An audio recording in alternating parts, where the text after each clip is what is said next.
I think every woman in here ought to be offended by that. I'm offended by it on behalf of my wife and my daughter. It's crazy. When Major asked Major asked about the overtime issue, and if you increase, can you show that will help women? And Betsy said, well, we're studying that. Is there a specific tie? The overtime, altering and modernizing the rules regarding overtime is the right thing to do for the whole economy. And she was asked if that disproportionately affects women in the way that raising the minimum wage does.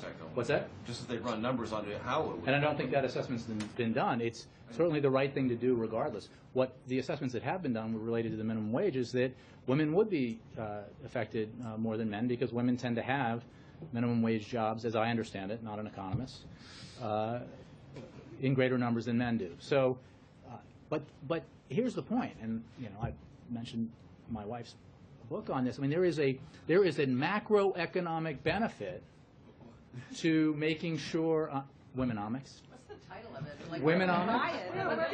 Is it available on Amazon? Available on Amazon. Came out in 2009. It might have been on the New York Times bestseller list, but the point. I'm only saying this because I happen to know, because of that, a little bit about this subject, that there are bottom line benefits to making sure that private sector, the public sector, make sure that the rules of the road, if you will, when it comes to our economy, work for women, because doing that is not just the right thing to do. It's economically beneficial. It's the right. It helps the bottom line. It helps the country's bottom line, and it helps private sector bottom line. So again, I didn't mean to jump on you. This is not about. This is good for the economy.